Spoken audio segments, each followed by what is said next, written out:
नमस्कार, SBT news में आपका स्वागत है। पेश है 3 अक्टूबर मंगलवार सुबह 11:15 बजे राजस्थान की बड़ी खबरें।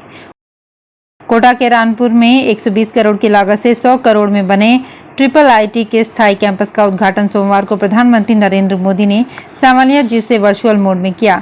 उन्होंने रिमोट से बटन दबाकर उद्घाटन करते हुए कहा कि IIIT कैंपस कोटा डिजिटल और सूचना प्रौद्योगिकी के क्षेत्र में मील का पत्थर साबित होगा। पीएम मोदी ने कोचिंग सिटी को बधाई देते हुए कहा कि कोटा में IIIT कैंपस बनने से एजुकेशन हब के रूप में कोटा की पहचान और भी सशक्त होगी। भारतीय जनता पार्टी के राष्ट्रीय उपाध्यक्ष व पूर्व मुख्यमंत्री वसुंधरा राजे अपने 2 दिवसीय दौरे पर बाड़मेर पहुंची। यहां नंदी गौशाला स्थित हेलीपैड पर भाजपा नेताओं ने पूर्व मुख्यमंत्री वसुंधरा राजे का स्वागत किया।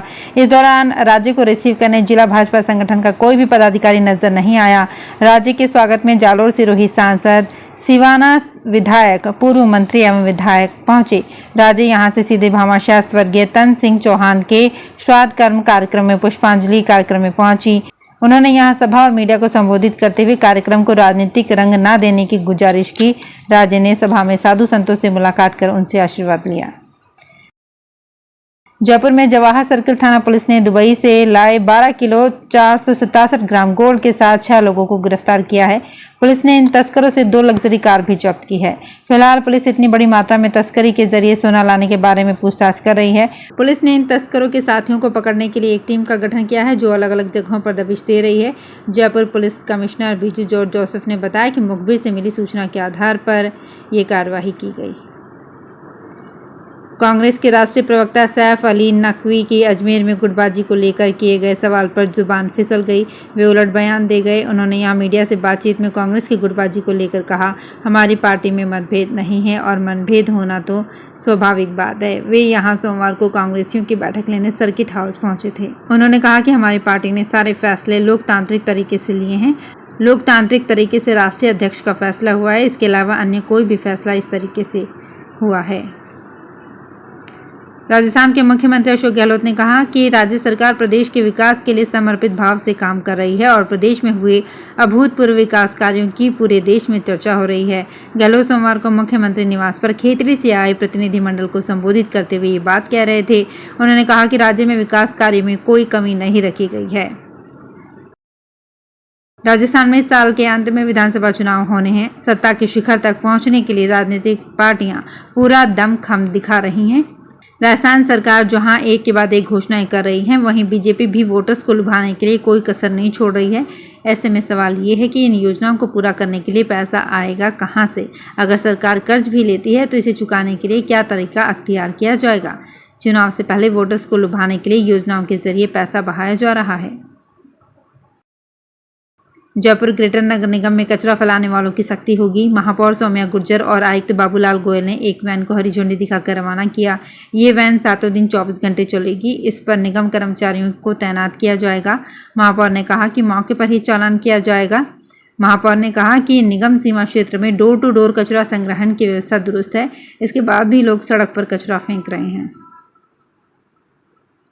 रणथंभौर बाघ परियोजना के दूसरे डिवीजन करौली के कैला देवी अभ्यारण्य और धौलपुर के जंगलों को मिलाकर अब प्रदेश में 5वां टाइगर रिजर्व तैयार हो जाएगा।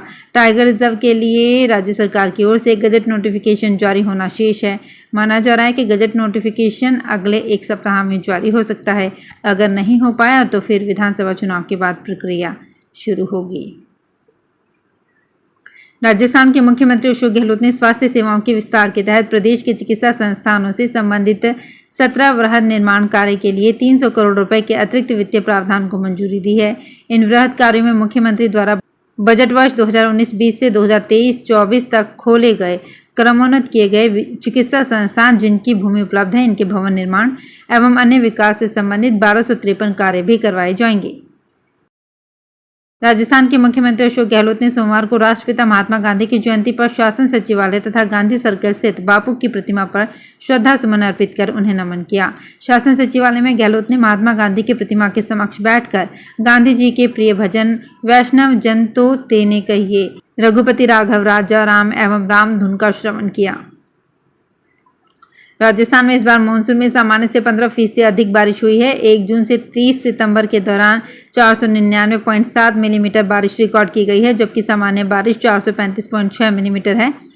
पूर्वी राजस्थान की सामान्य बारिश 626.6 मिलीमीटर है। यहाँ पर 622.7 मिलीमीटर बारिश दर्ज की गई है। पूर्वी राजस्थान में 1% कम बारिश हुई है। वहीं पश्चिमी राजस्थान की बात करें तो 42% अधिक बारिश हुई है।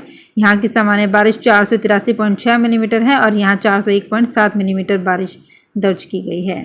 मौसम विभाग के मुताबिक आगामी दिनों में राजस्थान में मौसम आमतौर पर शुष्क रहेगा। हालांकि 12-13 अक्टूबर को कुछ जिलों में हल्की बारिश होने की संभावना है।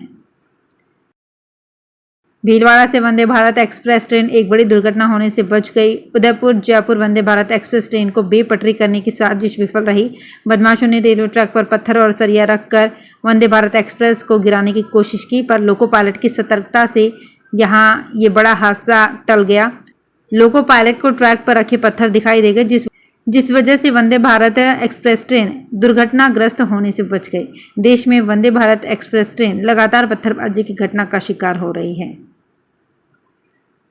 झुंझुनू में उपभोक्ता से चाय पत्ती के पैकेट पर अंकित MRP से 37 रुपये 25 पैसे अधिक लेना एक बड़े स्टोर को महंगा साबित हुआ।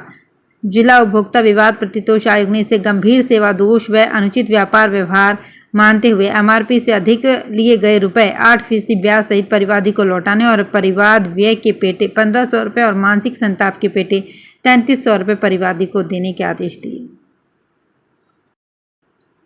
हमारा भारत कैसा हो, गांधीवादी जैसा हो, गांधी जी अमर रहे, ये नारे लगाते हुए 2 अक्टूबर को अलवर में स्कूल के बच्चे गांव की गलियों में घूमे।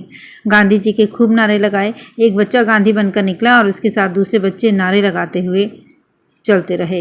हाथों में गांधी जी की लाठी भी थी। बच्चों ने गांव की गलियों में आज़ाद भारत से पहले गांधी जी के संघर्ष को भी याद किया। आगरा रेल मंडल के वरिष्ठ मंडल सुरक्षा आयुक्त रेलवे सुरक्षा ने मंडल के सहायक सुरक्षा आयुक्त और प्रभारी निरीक्षक व उप निरीक्षकों की अपराध समीक्षा बैठक दी। वरिष्ठ मंडल सुरक्षा आयुक्त ने कहा कि ट्रेन पर पत्थर मारने वालों के खिलाफ सख्त कार्रवाई की जाए। इस तरह की घटनाएं किसी भी सूरत में बर्दाश्त नहीं होंगी। उन्होंने बैठक में आगरा मंडल में होने वाली अलार्म चैन पुलिंग, रेलगाड़ियों पर पत्थर मारने की घटनाएं और सिग्नल के साथ छेड़छाड़ जैसी घटनाओं का विश्लेषण किया। उन्होंने प्रभारी निरीक्षकों को घटनाओं से प्रभावित क्षेत्रों में स्टाफ लगाकर दोषियों के विरुद्ध कार्रवाई करने के निर्देश दिए। तो फिलहाल इस बुलेटिन में इतना ही। फिर हाजिर होंगे कुछ और बड़ी खबरों के साथ।